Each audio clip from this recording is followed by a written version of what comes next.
चाहिँ हामी चाहिँ सेकेन्ड क्रानियल नर्भ्सको एक्जामिनेसन गर्न गइरहेको।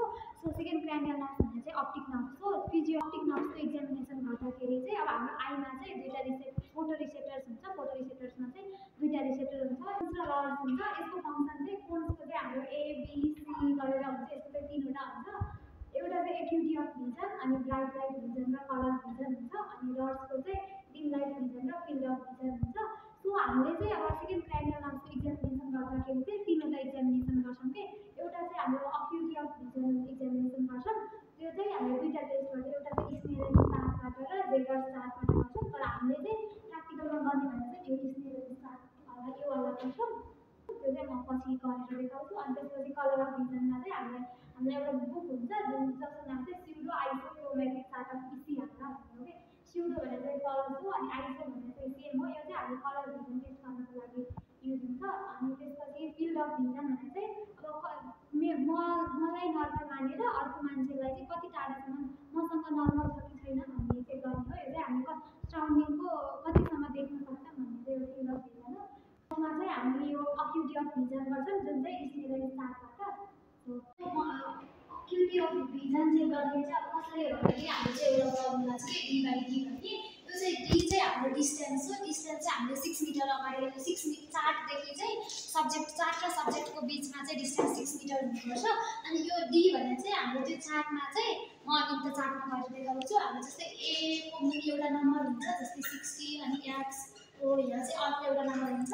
हो यो नम्बर चाहिँ हाम्रो यो डी हो।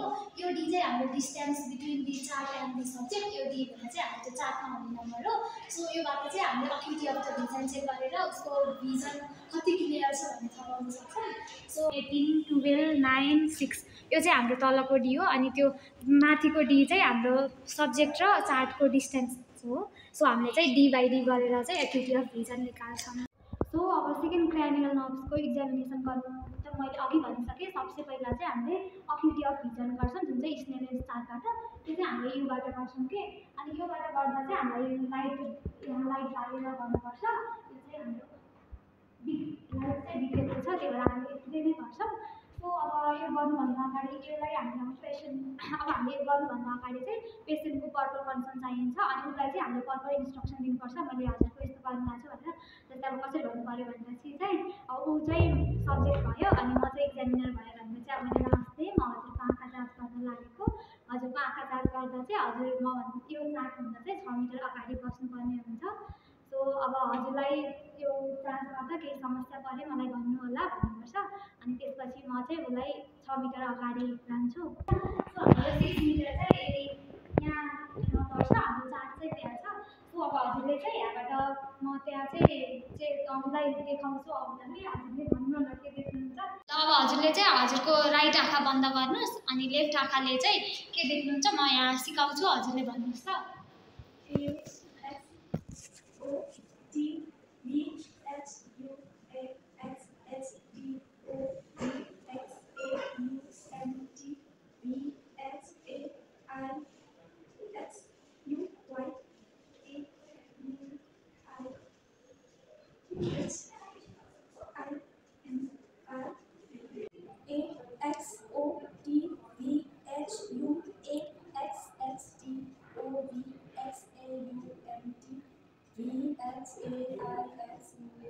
सो हजुरको दुईवटा आँखा अब हजुर अगाडि आउँदा हुन्छ। मैले अघि गर्दा चाहिँ उहाँको आँखा नर्मल थियो, त्यही भएर उहाँको 6/6 राइट र लेफ्टको 6/6 नर्मल नै भयो। अब इनकेस हामीसँग त अब सबै नर्मल भएको त आउँदैन, एबनर्मलवाला पनि आउन सक्छ आँखा जाँच गर्न त। अनि अब जस्तै उहाँको एउटा कुनै पेसेन्ट आयो हामी कहाँ जसको चाहिँ आँखामा खराबी छ भनेपछि चाहिँ अब मैले उहाँलाई यो भन्नुहोस् त, उहाँले देख्नु भएन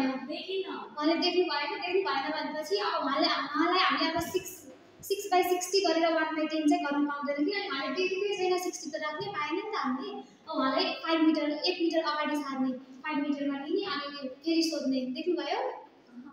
फेरि अगाडि 1 मिटर अगाडि आउनुहोस्, फेरि 3 मिटर 5 मिटरमा लियो, फेरि 4 मिटरमा ल्याएर देख्न लगाउने देख्नुभयो हजुरले। देखिन्न। फेरि 3 मिटर देख्नुभयो, उहाँले देख्नुभयो भने फेरि 2 मिटर 1 मिटर देखिएन हो। उहाँले 1 मिटरसम्म देख्नु भएन। अब हामीले के गर्ने, उहाँले देख्नु नै भएन।